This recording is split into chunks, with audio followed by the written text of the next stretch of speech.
Hi everyone, welcome to this week's video. So this week's topic is called God's protection.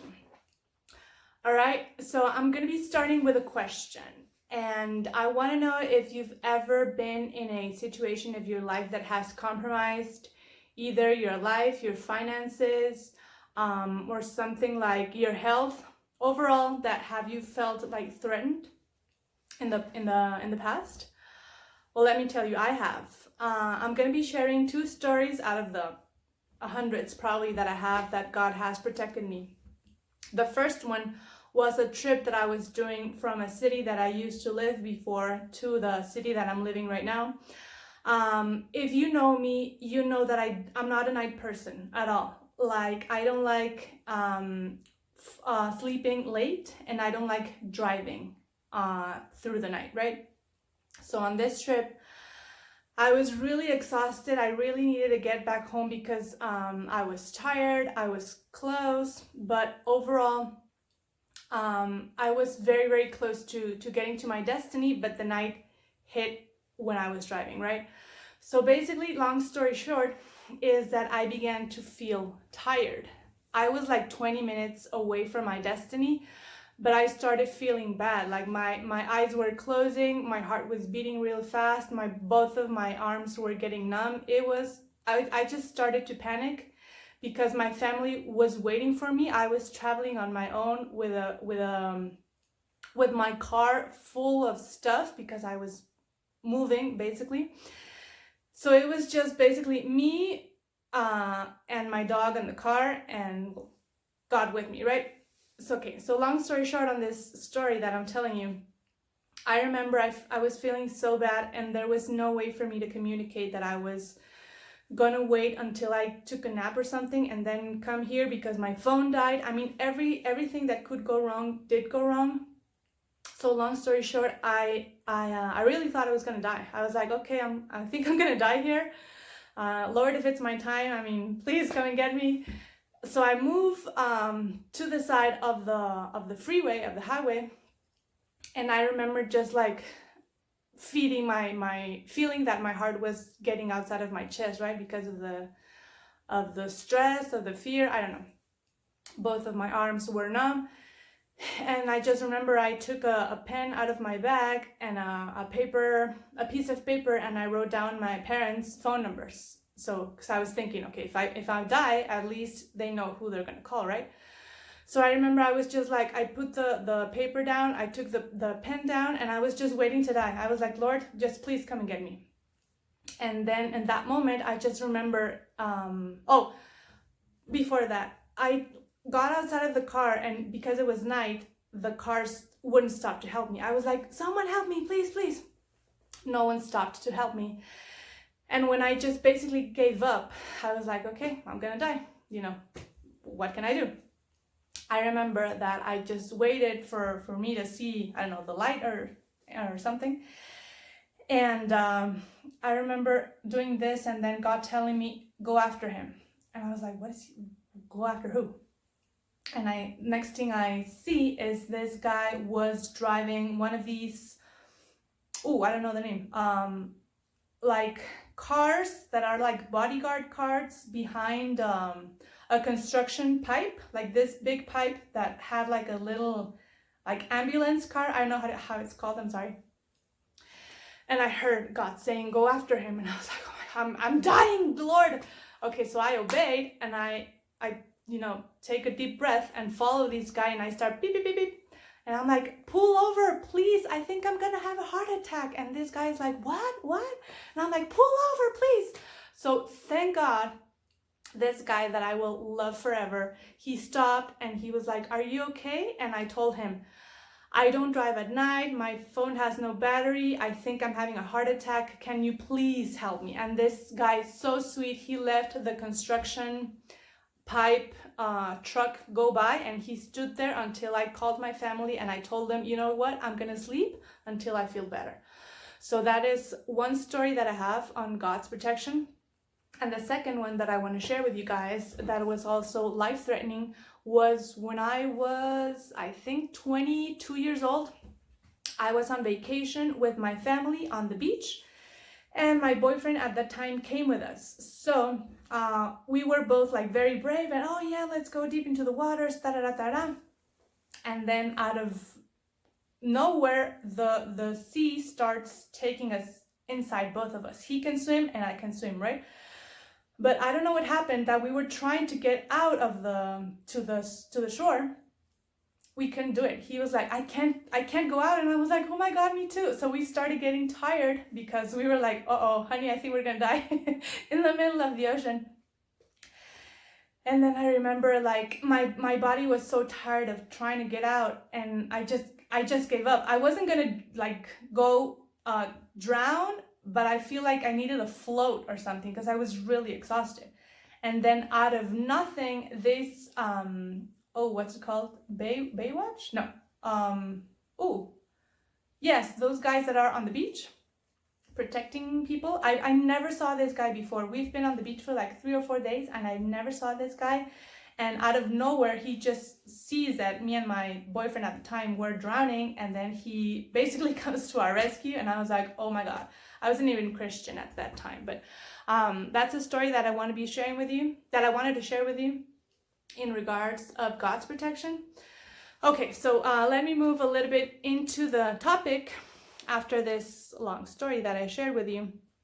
Okay, so when I was little, I had a picture of an angel who was behind 2 little kids. I used to love that picture, by the way.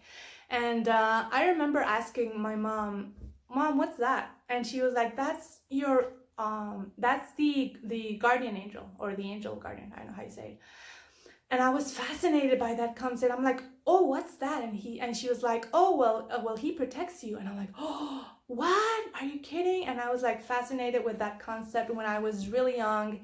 And since in the picture he was beside these 2 little boys, I thought when I was younger, oh, maybe if I turn around fast enough, I will be able to see my angel, my guardian angel, right?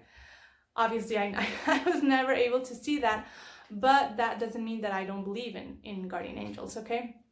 So moving on to this topic, I believe that angels are beings or some sort of spiritual bodyguards that each and every human being has from the moment we're conceived until the moment we die, okay?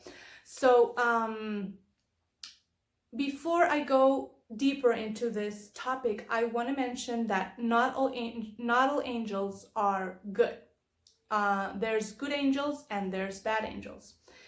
I'm going to be reading some verses from scripture that talks specifically about the bad angels, and I want to start with 2 Corinthians 11:14, and it says, and no wonder, for Satan himself masquerades as an angel of light.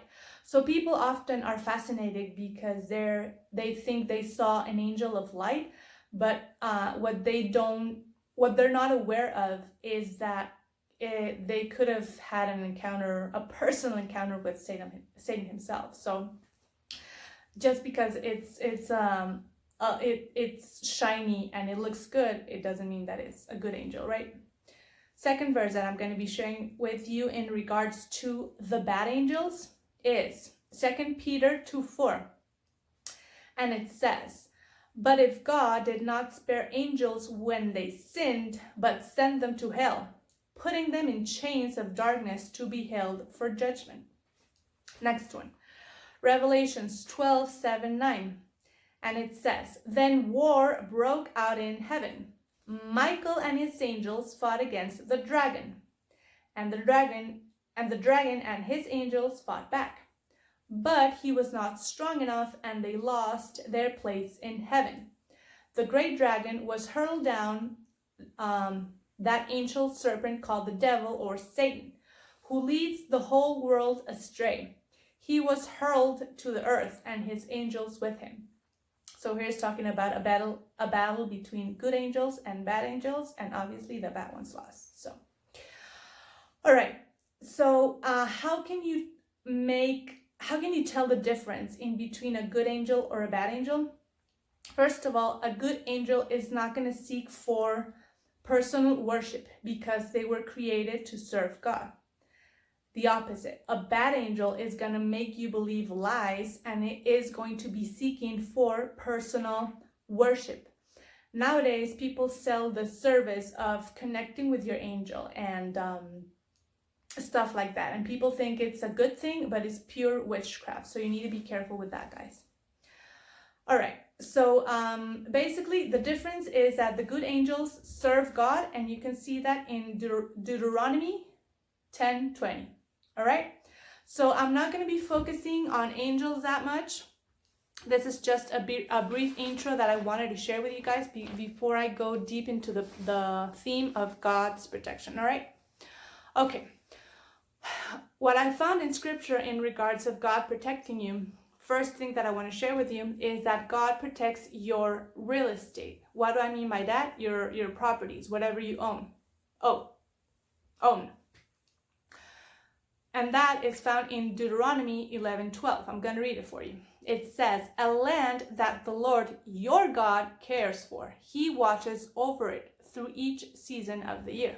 So God protects what you own. All right. So second point that I want to bring out in this theme, being near God equals divine protection. Where can you find that in scripture? In Psalm 73, verses 27 and 28. And it says, "Those who were far from you will perish. You destroy all who are unfaithful to you. But as for me, it is good to be near God. I have made the sovereign Lord my refuge. I will tell all of your deeds." That's pretty clear, right? But also, God teaches you how to protect ourselves.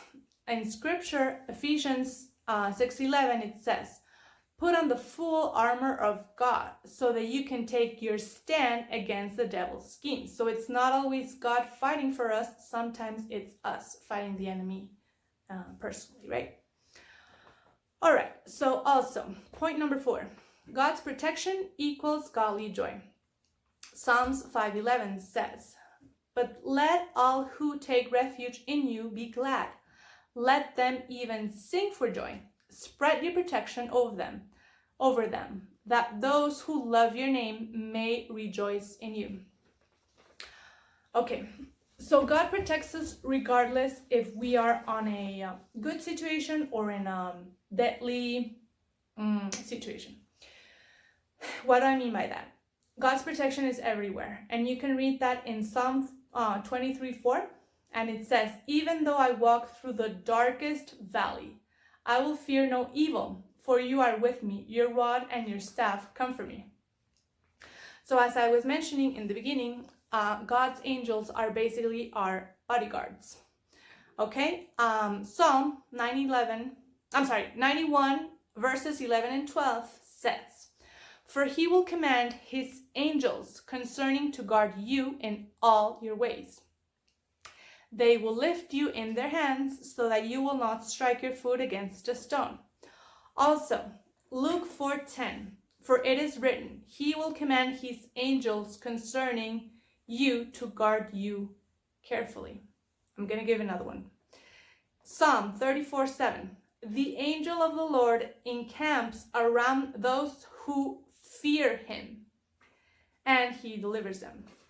Okay. So another thing that I found on scripture that is really fascinating is that the angels are not just down here in earth and up in heaven. Scripture says that God's angels are going up and down a staircase. Let me show you where it says this on the Bible. It says in Genesis 28:12.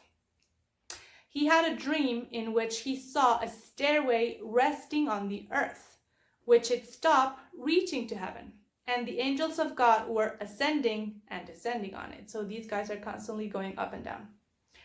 All right, I'm almost done, guys.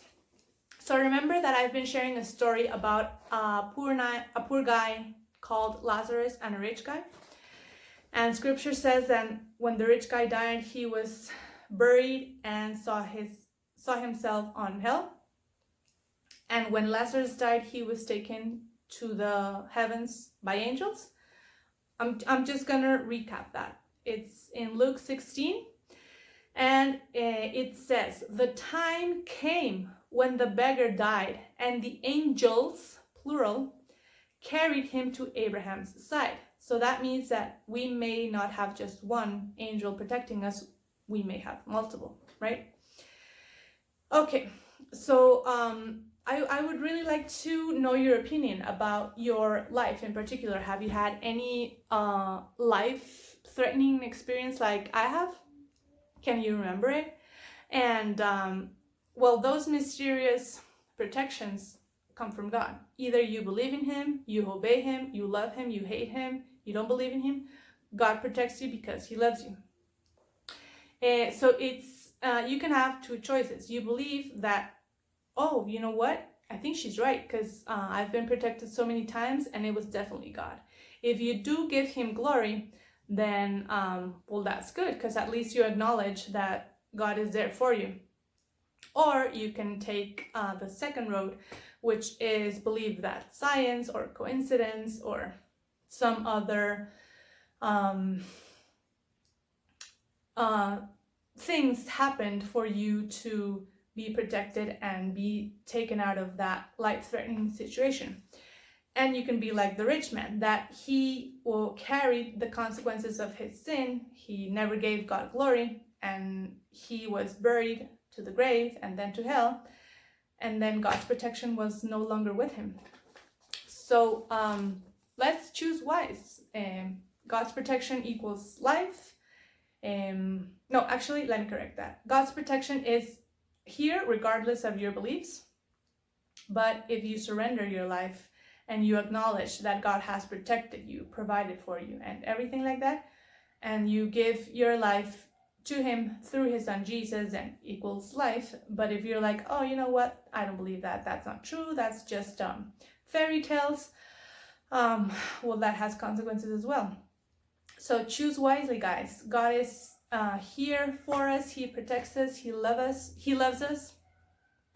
Thank you so much for taking the time of watching this video. Have a very blessed week.